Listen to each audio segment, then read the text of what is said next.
Hi, everyone. Welcome to our FIER podcast. I am Emeline, the current Master Fellow of the program. We also have Dr. Adriano and Dr. Fred here.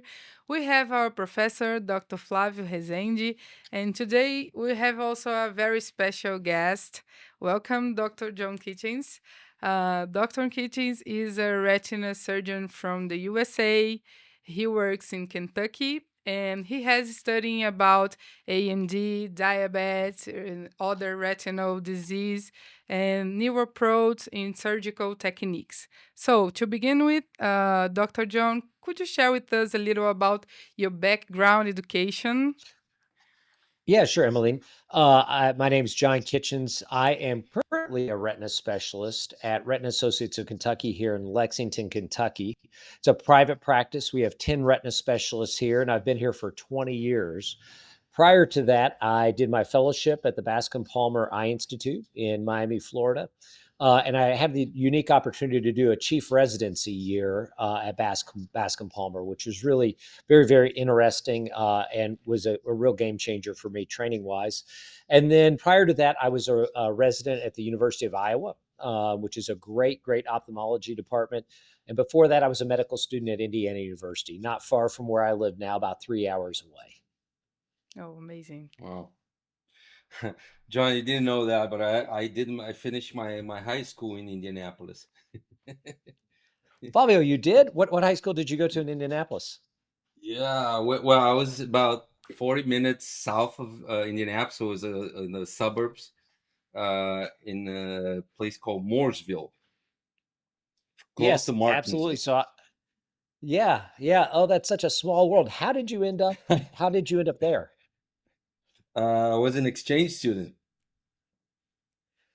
And you graduated high school as an exchange student and I while being an exchange graduated in student. high school as an exchange student, and then I went back to Brazil and I tried to do my medical school in the U.S., but my parents didn't let me at that time. So, was that your So first experience living abroad, away from yeah, Brazil when you were in Indiana? yeah, It's a big yes. change. It's a very different I know, place. but back then it was a great experience because there was no, there's very little immigration back then in that particular area in the country. So I got like the real, English from the US, the heart of the country, let's say. So it was great for, like learning the English. So it became like my second language. Yeah, you speak So that incredibly, incredibly well, Flavio. And I would tell you, the people in Indiana are some of the nicest, most welcoming people you'll ever meet. yeah, I have friends that I kept for my entire life from there. That's It's amazing. I awesome. would have I never didn't know. I imagined didn't you would have know spent the. in See, Indiana.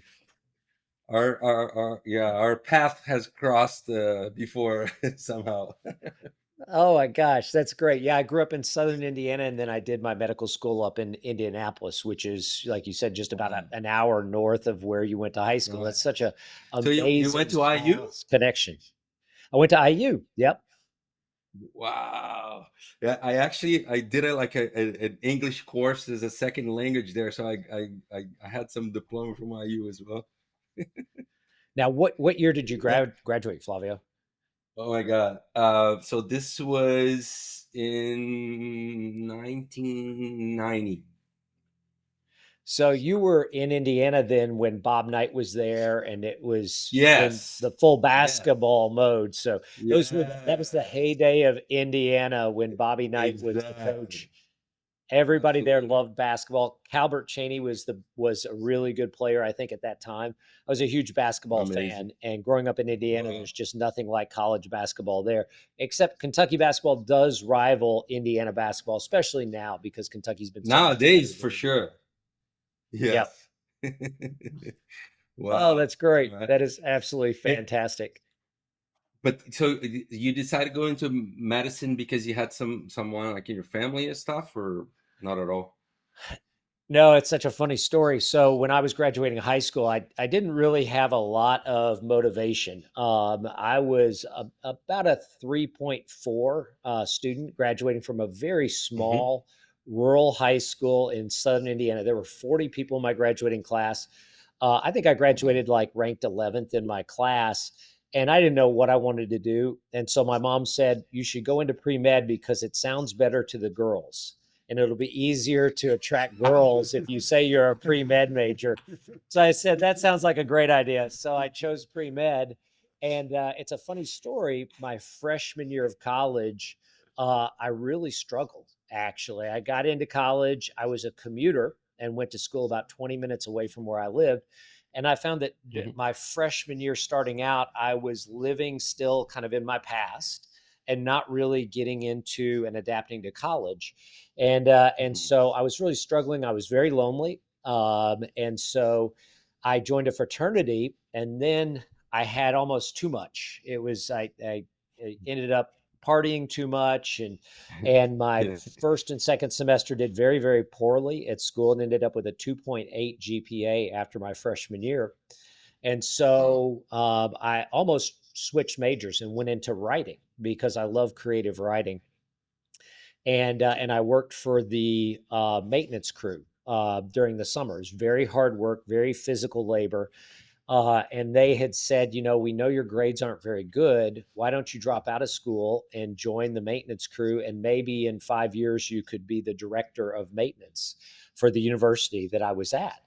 And I thought, oh Wow. my gosh, I'm going to waste my opportunity, and I'm going to look back and forever regret that I didn't take things more seriously.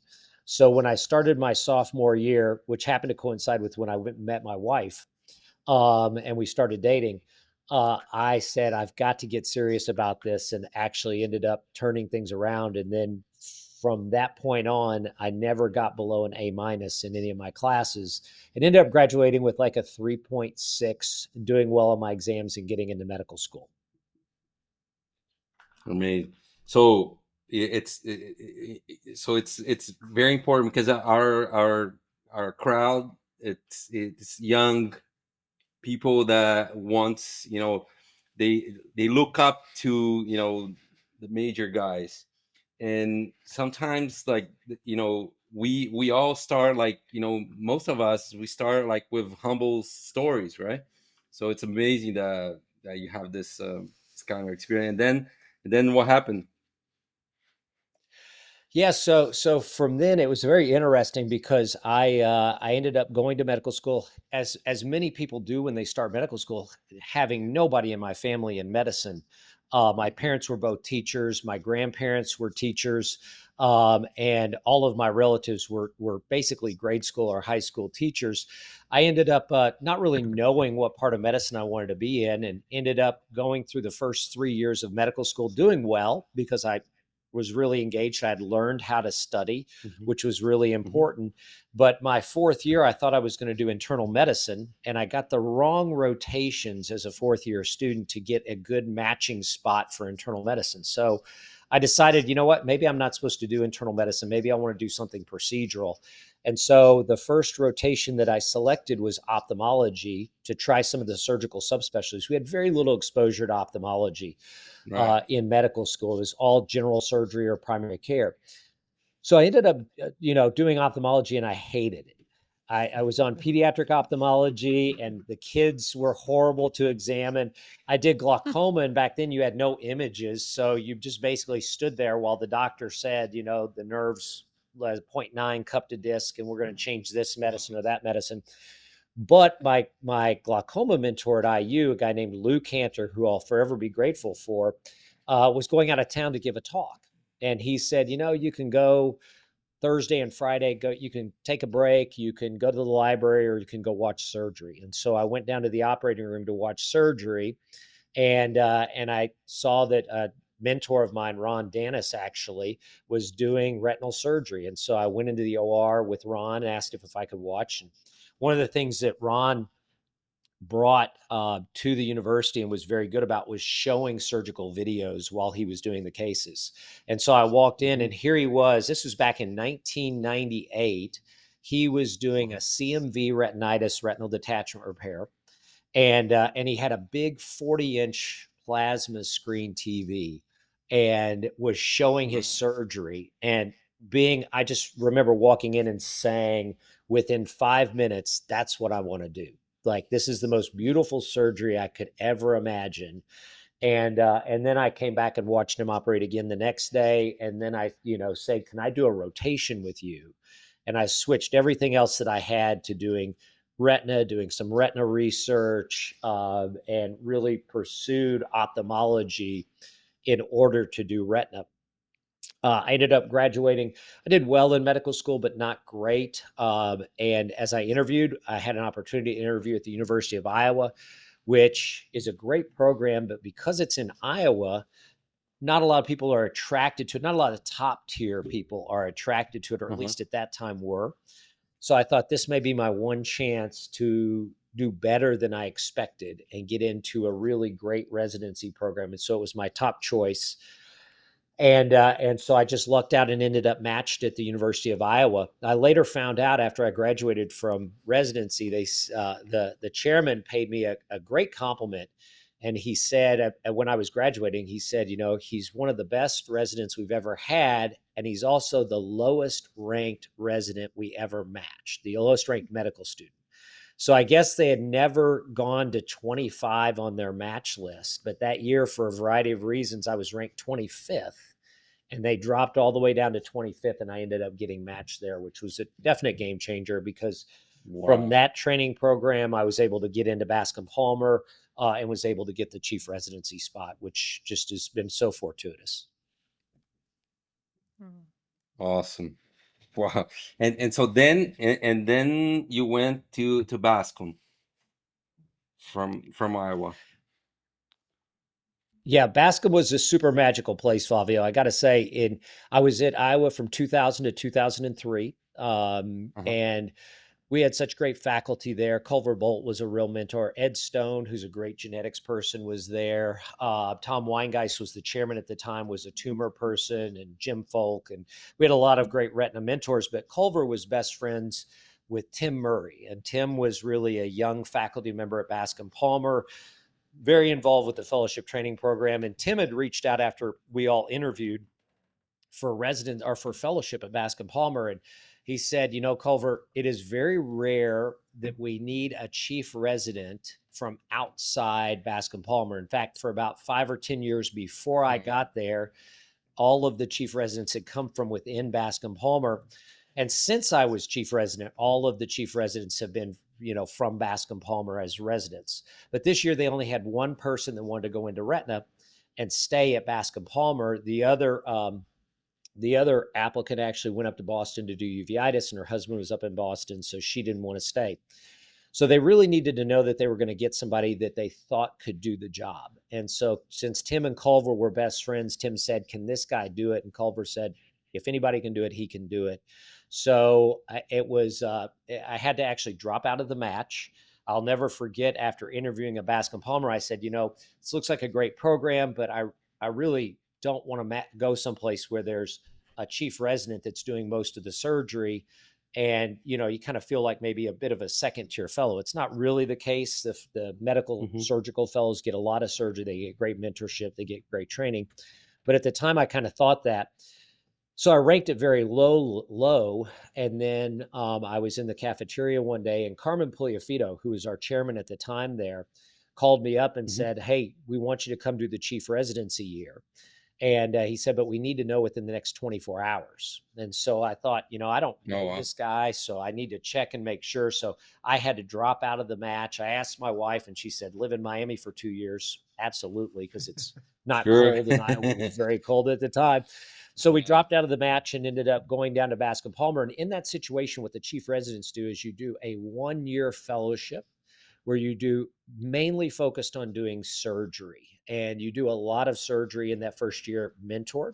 And then the second year is very unique. You become a faculty member, and you are there to run the trauma service. So you do all of the ruptured globes. I think I did about 70 ruptured globes that year as one of the 2 chief residents.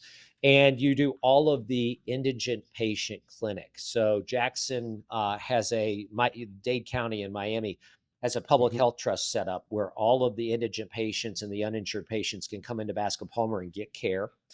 and all of their surgeries covered, and the chief residents are doing most of the trauma and most of the indigent patient care. So you end up doing some really tough diabetic patients. You end up doing some really rough open globes, some bad PVR, chronic retinal detachments. I mean, just white cataracts. And you staff all of the residents as far as their retina clinics are concerned. And so you're kind of like a faculty member. You're sort of an adjunct to the fellowship or the residency program director, kind of helping keep the residents in line. And at that time, in 2003 to 2005, was a great time because Bascom Palmer was starting to get involved. We had a lot of OCT technology, which wasn't available OCT, yeah. everywhere. Yeah, Right. and a lot of anti-VEGF stuff was coming through. So Yeah, they were doing some of the true. RUFAB studies that eventually became Lucentis. And Phil Mhm. Rosenfeld and Carmen Puliafito were working on the initial studies to get Avastin utilized in the eye. And so some of the fellows actually knew about the first cases of intravitreal Avastin that were ever given and kind of the history behind that, which was really very interesting. So to be kind of involved at that level, and we were also some of the first people that were doing the small gauge surgery. So 25 gauge surgery had just kind of become available. And Mhm. the chief residents and Harry Flynn actually were some of the first to do the actual small gauge surgery at Bascom Palmer because Alcon and Bausch and Lomb were always interested in getting, new things introduced. And Bascom was one of the first places they'd go. And Sure. we just happened to be willing to do a lot of those things. Mm. Wow. Nice. And John, how many surgeries you did in Bascom? You have an idea or? Yeah, it's really interesting. So in that first year, it was about 300 or 400 surgeries. They were all mentored. I remember actually that first year, I didn't really peel ILM until I was 6 months in. And so it was very interesting. We would put buckles on eyes. We would do a lot of cataract surgery for the attendings. But as far as like doing some macular work, we didn't do a lot of macular work, but a lot of what we did was retinal detachment repair and cataracts and those sorts of things. In the second year, I did about 450 cases, retina cases, as a primary surgeon. Now, some of those were with residents doing a lot of the initial parts of the case because I like to get residents involved and get them, hands on. But about 450 cases. Our fellows now will actually come out from our fellowship training program, which is a 2-year program here. Some will come out with 1,000 cases as primary. Mhm. And I think we're busier. I think ingenuity really helps facilitate transitioning some of those cases over, letting the fellows do more because I feel more comfortable seeing what they're doing and where they're at. I'm a better teacher because I can point to the screen and know, and instruct them Excellent. exactly about what they need to do. But yeah, I was about 450 cases and not a lot of macular work, once again, because a lot of it was trauma, a lot of it was retinal detachments, bad diabetics, and those sorts of things. Wow, amazing. So we know that you have, uh, Yeah, go ahead. Go Flavio? ahead. We know No, go that you ahead. have a lot of things to teach us, but let's talk about the hot topic today that you choose, vitreous opacity. So we have a lot of patients with vitreous opacities. They are not happy sometimes. And I think sometimes it's hard to select the correct patient that will benefit of the surgeries. So I would like to know because of the lack of the objective findings. So I would like to know how did you select your patient who will benefit of vitrectomy? Yeah, so it's been an evolution, Emmeline. When we look at doing surgery for vitreous opacities, I'll remember my first patient that I ever did a surgery for vitreous opacity was as a chief resident. It's a patient that came in and he was bitterly complaining about vitreous opacities, and I did his surgery 20 gauge, and we would suture 20 gauge with Vicryl, and he developed a suture granuloma, and he was so happy that his vision was clear, but so miserable for 2 months with these 3 red suture granulomas from his Vicryl suture that I thought, you know what, I managed this guy. Every week I would see him because I was irritated and red, and we would taper steroids. And I said, why would anybody ever want to do this surgery when this could be the outcome? Eventually the sutures went away and he was fine and he was happy. But I thought, boy, this is not worth it whatsoever. got into practice. 10 years into my practice, I have a very innovative partner who's a few years older than me. And it's one of the things I think that as you're a fellow, when you look at coming out, you really need to look at the practices that you could join and say, you know, what is the practice dynamic like? Am I going to have somebody that can be my partner going forward, somebody that I can learn from? And am I going to be able to recruit people younger than me that can come in and be that kind of fun partner that I like to be around and work with? And that person for me is a guy named Tom Stone. Tom was about 3 or 4 years older than me in practice here. And he's always pushed the envelope in a good way, very carefully and calculated. And so Tom was very early to do small gauge surgery. He was very early to do small gauge surgery for a variety of different indications, including retinal detachment. When I was doing it mainly for things like puckers and holes and things like that. And Tom started doing actually vitrectomy for vitreous floaters about 6 months before I did, about a decade ago. And he really said, you know, these patients can really benefit. And at the time we had 25 gauge surgery, so we didn't have to suture. We didn't have to worry about those suture granulomas and those sorts of things. It was much less invasive. So I started to do it. And what I realized after about 6 months or a year is that there were certain patients that did incredibly well with this surgery and were very, very happy. And the three main characteristics of those patients were, number one, they had to be very bothered by their vitreous opacities. And it had to be a very good story. Either they had thousands of or hundreds of bothersome floaters or a big single floater centrally, or one of the things I think we miss on is they had to be bothered by seeing what I consider the posterior hyaloid after it's separated. And they'll describe it as seeing like there's a sheet, almost like cheesecloth or a screen door that they're trying to look through, and it has movement to it. And they don't describe distinctly floaters, but they describe what I think is the backside of the vitreous after it's separated off. And the key is with the movement. So they have to be bothered by it. It has to interfere with their activities of daily living, like driving and reading. The second thing is it has to be there for 6 months. Now, most vitreous separations will cause some bothersome floaters, and most of the time as that hyaloid separates more anteriorly, those will become less bothersome for patients. And so we don't want to operate on somebody if they're going to get better on their own.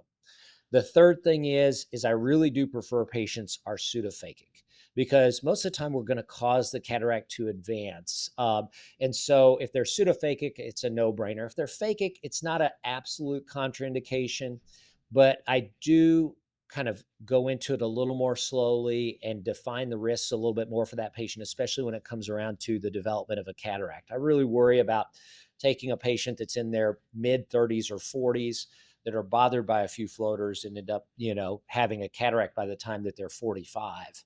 I had a professional tennis player actually come to me because he has found that I do vitreous floater surgery, and I've written articles on it and whatnot. And he came and said, you know, I see one little floater in my vision. It interferes with my tennis game. He was in his late 20s. And I said, I just can't do this surgery because I worry that I'm going to cause a cataract in your situation. I believe you. I believe this is bothersome for you, but I just think the downsides are going to be too much. And if you lose any ability to accommodate, it might affect the way you see the ball coming in. And I just don't think it's going to be worth it. He also did not have a vitreous separation. He just had a vitreous opacity that was central and was causing him issues. And so I don't know if he ever ended up finding someone to take that out, but I just thought it wasn't going to be a good situation for him. Lastly, you got to look for all the contraindications. So if somebody has a lot of lattice degeneration, I'm very, very reticent to do a vitrectomy on that patient for fear of causing a detachment. If they've had a bad detachment in their fellow eye, that's something I worry about. If they've had a detachment in the eye that I've buckled, and now they're bothered by floaters, I actually will consider doing a vitrectomy for floaters in that case, because that buckle really gives me the reassurance, provided that they've been reattached for 6 months or a year and everything's looked good and everything's pretty stable. So those are kind of the do's and don'ts as far as removing vitreous floaters. I will say they are the happiest patients that we operate on. When you have a patient that's miserable because they've had these bothersome floaters and they have been told time and time again, there's nothing that we can do for you, and they finally come in and realize something can be done, it can be a game changer for those patients. And I'd say about 70 to 80% of patients that we remove floaters from one eye will actually end up having their second eye done. The risk, if you select the right patients for retinal detachment, are incredibly low. That being said, it's really, really important that you do a peripheral depressed examination. I like using the wide angle viewing system, and I'll do a 360 peripheral depressed examination after we're done with the case, making sure that we see everything. And if there's any tears or anything suspicious, we laser those areas. Which system do you use? Wide angle system? Yeah, so we use the Biome, and I like the HD lens, and I like to have a disposable lens. You know, I'm a big person as far as visualization is concerned. Love the Ingenuity system. I think actually having the Ingenuity with a reusable lens is okay, but it's kind of like driving a sports car with snow tires on it. It's just not, you're not going to get the performance out of it that you really want. So I will use a disposable lens on a Biome viewing system. And I love an old Leica scope. I think it's the 422 or the 442. It's a basic old, I think in fact it was previously a Wild scope.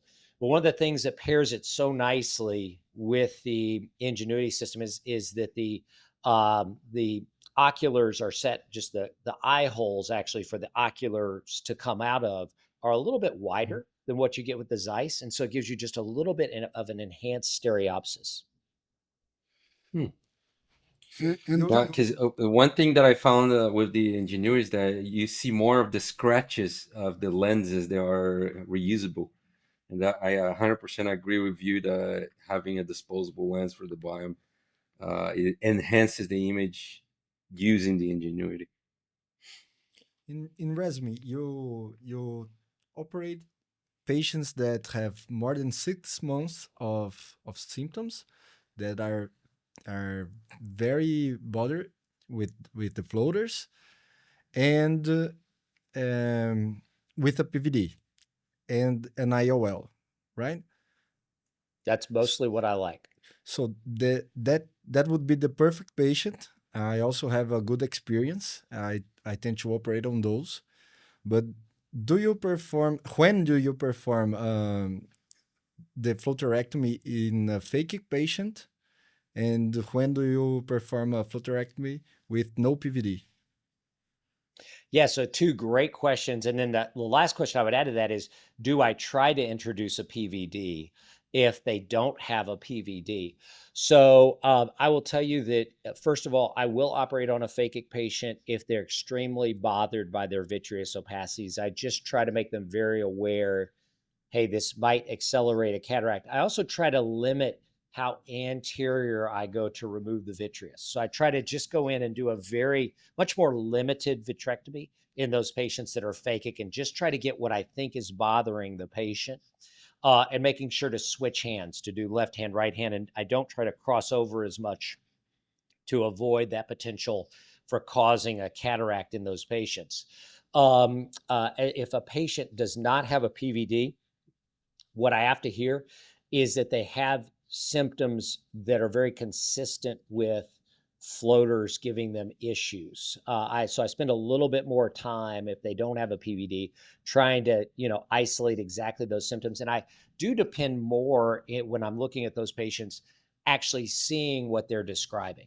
So if they come in and say, yeah, I see some, things moving around in my vision, and I look with the slit lamp and I look with my 90 diopter lens and I cannot visualize what they're saying, I'll say, you know what, let's come back and let's, recheck you again. Or sometimes what I'll do is I'll take them over to the Heidelberg and I'll do the videography that Ed Ryan has shown multiple times. You can actually visualize some vitreous floaters moving around. I want to see what they're describing, either myself on an Optos, on an OCT image somewhere.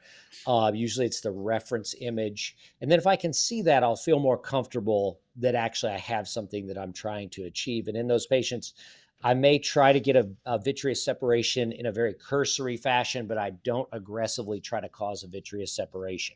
I also like to look at the OCT to see if there's some form of macular vitreous separation happening. If I already see the vitreous starting to lift up, even if it's still attached to the fovea, I'm more aggressive at trying to get the vitreous up in that situation. Whereas if it's completely attached, I'll tend to maybe try once or twice. And then if I can't get it very easily, I'll leave it down. And I'll tell the patient, it's possible that you may have a vitreous separation in a year or 5 years or 10 years. And when that happens, if the floaters bother you, we can go back in and take them out. And you get comfortable with no PVD at the end of the surgery. I've gotten more comfortable with that. Yeah. At first, I always wanted to develop a PVD. I thought, gosh, you know what? You have to get a vitreous separation at the end of each of these surgeries.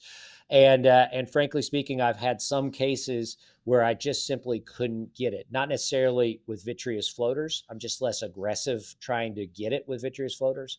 But I had a case the other day that I did retained lens fragments, went in, removed the retained lens fragments, and before taking the fragments out and after taking the fragments out, I could not induce a vitreous separation in that patient. And so I just decided, you know what, I could spend another 20 minutes trying to get this vitreous up. But if it's so hard that I can't get the vitreous separated, it's probably not going to come up anytime soon for this patient. And so I just left the vitreous attached and he's been fine. And no worries about PVR. I can count on my fingers the case that I let the vitreous there and did not induce a PVD. And all the cases I have tried really hard before I give up. Yeah, so I think with a standard vitrectomy where there's no detachment, then I think you're going to be okay if you're just going in and you can get the vitreous opacities out and it doesn't come up easily. I do worry about epiretinal membrane formation in those patients. I don't necessarily worry about PVR. In a retinal detachment, absolutely. You have to get that vitreous up because that combination of attached vitreous and a detached retina is just the perfect thing to create PVR. And it can be terrible. And then when you have to go back in, it's just awful to try and fix that. So absolutely, detached retina, you need to get it up. But in a patient that just has some visible vitreous opacities, you go in and remove those. You take a couple swipes over the optic nerve to try and see if you can get that vitreous separated, and it doesn't come up easily. I feel pretty comfortable that that's going to be okay, that vitreous can stay down. I've not had any issues with it. That being said, it's probably less than 10 patients that I've actually left the vitreous attached on in all of the surgeries that I've done. And none of those patients, fortunately, have had any kind of detachment. I've had a couple of them that have come back because their vitreous is then separated like a year later, and they get their floaters back, and I go back in and take those out, and they've done fine. Great. And John, is there anything like more recently in your practice that you've changed in terms of approaching vitreous opacity that led you to want to choose this topic to talk about it? Like, for instance, more like patients who have multifocal IOLs that are like more easily symptomatic from vitreous floaters or something other than that? Yeah, Flavio, that's a really great question. So absolutely, I don't know if it's the multifocal IOL doing something optically. There's been some thought that maybe that can optically enhance floaters, that there's decreased contrast sensitivity inherent to these multifocal IOLs. And then when you get a vitreous separation, that further decreases contrast sensitivity, or if the patient's expectation is higher because they've spent money on this multifocal IOL and they want things to be perfect. But we have seen an increase in patients with multifocal IOLs and symptomatic vitreous opacities. They do very, very well, and they're very appreciative. And in the States, insurance pays for it. So I have not had a single case where insurance has not covered a vitrectomy for vitreous opacities. And those patients are even more grateful because they've spent $5,000 or $10,000 for their premium cataract surgery. And now their insurance is actually covering the vitreous floater surgery. So they have an overwhelmingly positive response. The other thing I will say is that if you're doing just a little bit of vitrectomy surgery for vitreous opacities, there is a tipping point that you'll hit. And we've hit it here in this community. And my partners all do vitrectomy for vitreous opacities as well. It's the number one surgery that we do in our practice. And we do it at twice the rate that we do our number 2 surgery, which is epiretinal membrane surgery. So and that has just been in the last 5 to 10 years. What's happened is we started doing it. The patients have been so happy that they go back to their referring doctors and they say, this surgery was great. My floaters are gone. I had to live with them for 3 or 4 years. And that doctor thinks to themselves, I've got 10 other patients complaining about floaters. And this patient's so happy, let me send those other patients. And so that doctor then is converted and now believes, hey, wait a second, this can really help patients. And then it's like every single doctor now in our area has had a patient that's gone back to them after vitrectomy surgery for vitreous opacities with great results. And they've Wow. told the doctor. And so now all of the doctors send patients to us to have this done. And that's why it's become our number one surgery. We don't advertise it on billboards. Sometimes you get patients that talk to other patients and word of mouth brings patients in, but it's more that our referring base has realized this works well for patients. They're happy and they do extremely well. And it's just led to a lot of patients coming in. And I'll probably do 2 or 3 surgeries a week that are vitrectomies for vitreous opacities. Wow. Amazing. Yeah. And John, That's a huge experience. yeah, I want to know how do you manage the patient from the beginning to the surgery? Do you treat before the 6 months? You try to do something? How you manage the patient?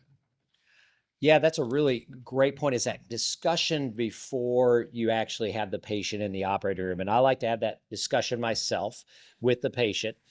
Even if one of my partners who's medical retina sees the patient and signs the patient up, they know to bring that patient in to visit with me, because I think it's very important that that patient meets the surgeon before they show up to have their surgery.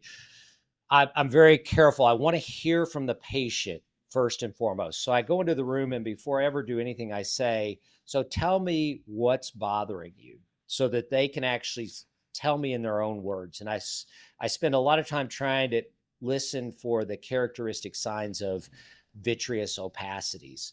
I want to make sure that we don't have dry eye, that it's not a refractive issue, that they identify which eye seems to be worse and more affected, which is their dominant eye. Want to make sure that you don't have any other pathology. And then the real key is explaining, what's going on with their eye, and basically, what we do to take care of it. And then I basically say, this is a completely elective thing.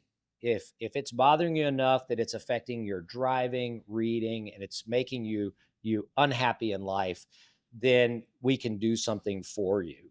But if it's just something that's every once in a while, when you're in a white background, you see these floaters and you think to yourself, oh, I notice them, that's not the reason to have surgery. The reason to have surgery is you're driving and they get in the way and you're worried you're going to run off the road or hit another car. You're reading and you cannot concentrate because it's always in the way of the spreadsheet that you need to be able to see. Making sure they're there for 6 months, explaining the surgery and the risks. I always try to keep very standard, as far as, there's a 95 to 98% chance we're going to make you significantly better, but you may still see an occasional little floater from time to time. Very common to have every once in a while a little floater moving around in the eye. The surgery generally takes about 10 to 15 minutes, but if we run into something like a tear or a detachment, we'll fix that at the time of surgery. Rarely that can come on and develop after the surgery, and then we have to go back. The risk of bleeding is 1 in 1,000 if you're not on blood thinners. The risk of infection is 1 in 1,000. And the risk of going totally blind from this surgery is, like any surgery, about 1 in 10,000 as far as that goes. And most of the time patients can be very, very happy. The other thing is, if a patient has an epiretinal membrane, and they are asymptomatic, I'll watch that epiretinal membrane for 3 to 6 months and make sure it's not progressive. I don't remove epiretinal membranes if the patient has good vision. Their complaint is mainly the floaters. And I found that 90% of epiretinal membranes that are asymptomatic at the time of floater surgery will remain asymptomatic and not need to be removed. But I make them aware of it and basically say, hey, listen, if this gets worse down the road, we might have to go back in and do a variation on what we did to remove your floaters, but take the wrinkle out. But going into this, I don't want to touch the macula, because I worry that if we have any kind of iatrogenic injury, you're going to notice that more than than you would me leaving the epiretinal membrane there. And then as far as postoperative management, we like less is more.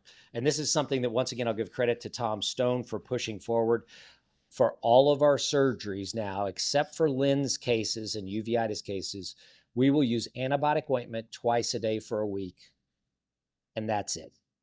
And these patients, buckle vitrectomies, diabetic cases, floaters, they can do extremely well. They do not need prednisone. They do not need to be dilated. They don't need a taper over a month.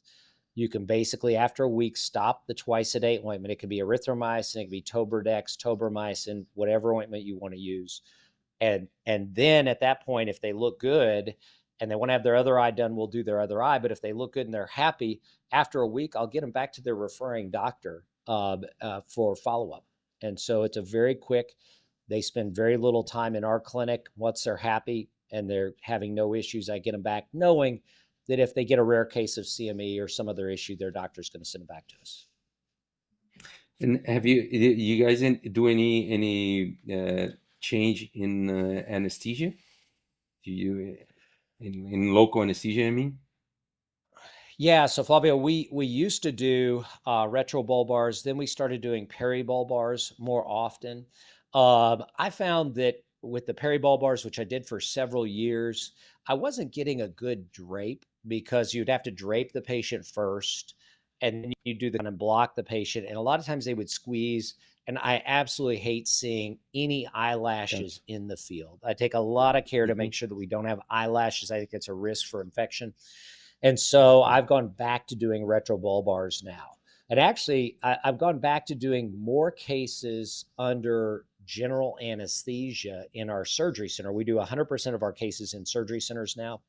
And I do most of those, most of my buckles or buccal vitrectomies or any lens case, I'll do with a laryngeal mask airway or an LMA. I'll tell anesthesia, this is going to be a case longer than a half an hour. Do you mind to put them to sleep? It's so much easier, so much better for us. If they're diabetic, it gives us a chance to laser their fellow eye while they're out. If they have proliferative disease, and then we operate on the eye we need to operate on.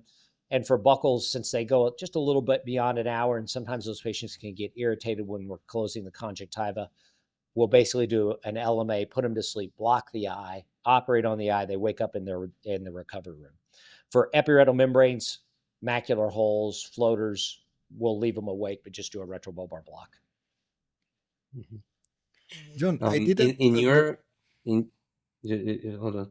In your area, are there anyone doing the laser vitreolysis? Yeah, Flavio. So there's actually one of my good friends who's a great cataract surgeon at Commonwealth Eye Surgery. His name's Gary Wirtz, was doing some laser for vitreous opacities. He was using the LX laser.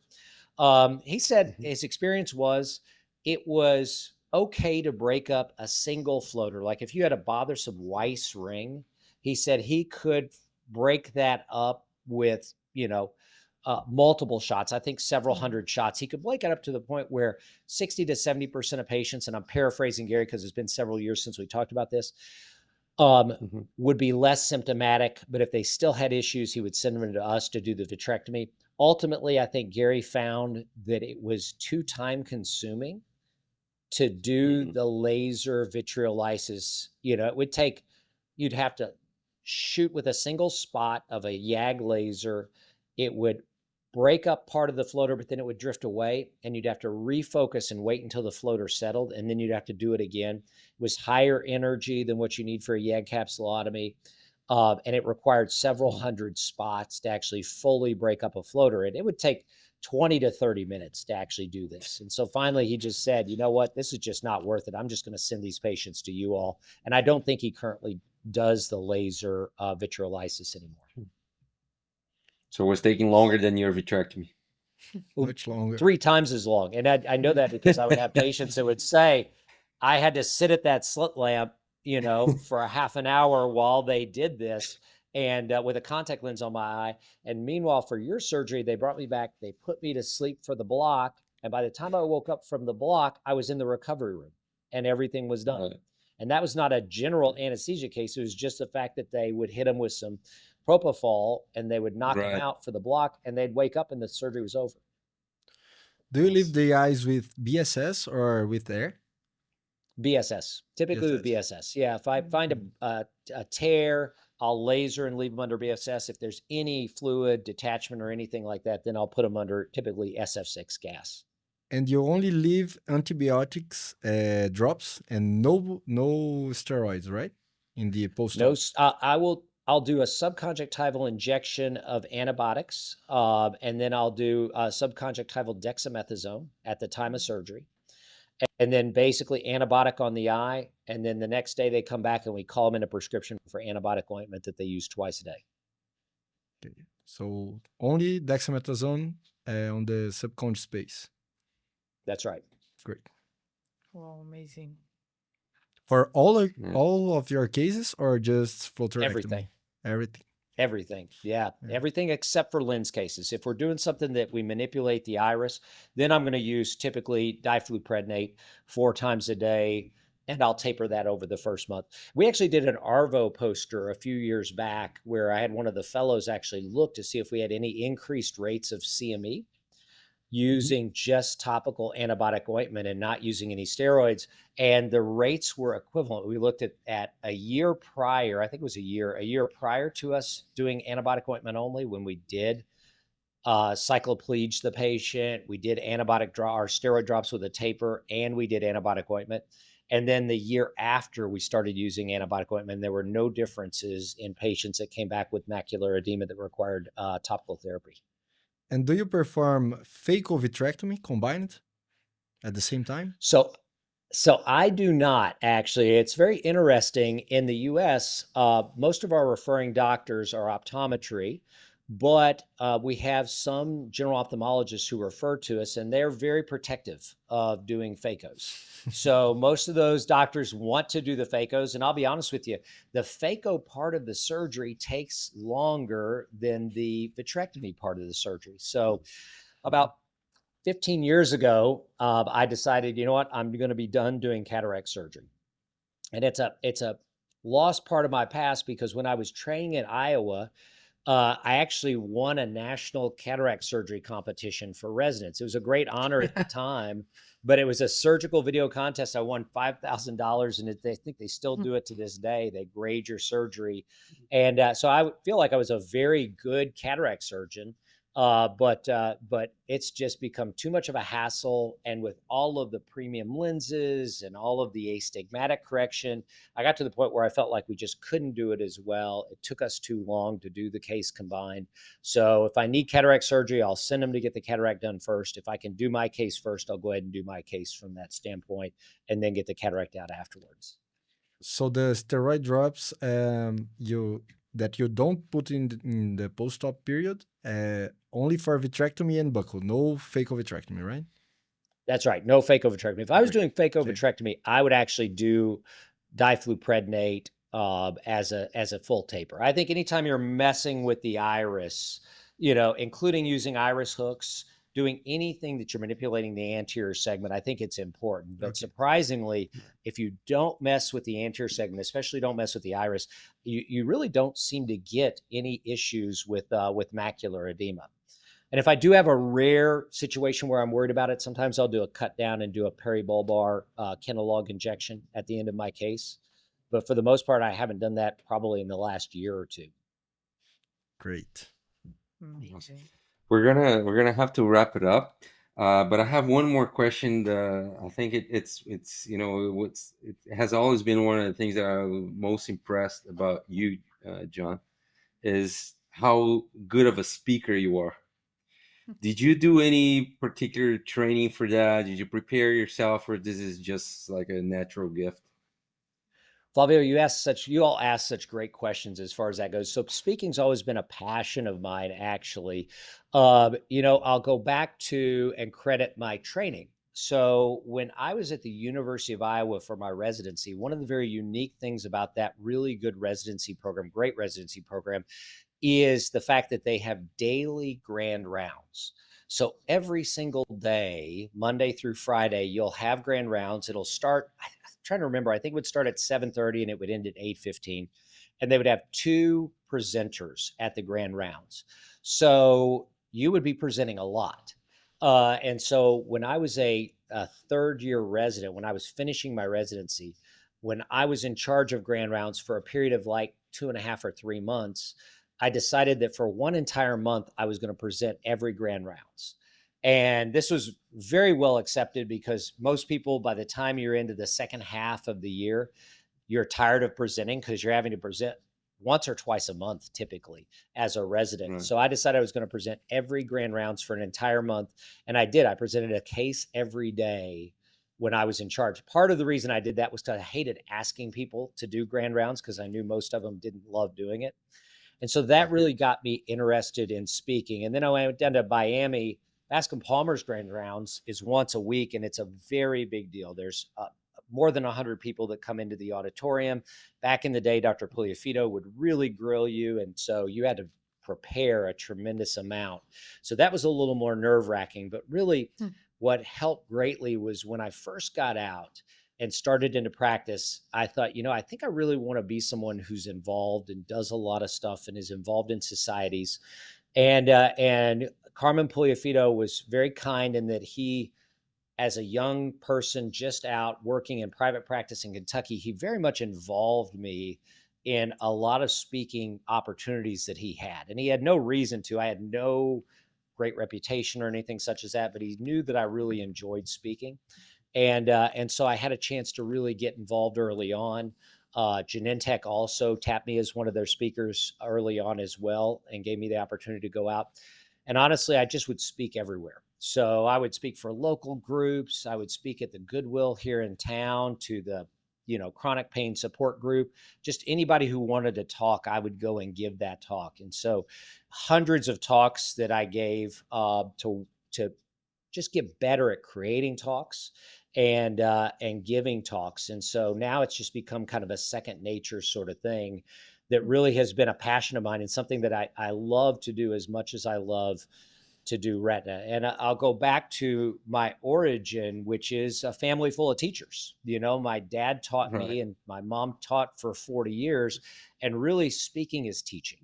And that's why I'm so passionate about it. I think why I'm good at it is because I've come from a family that's always been kind of ingrained in teaching and educating. Amazing. Outstanding. See, I knew it. We didn't have to have a talk.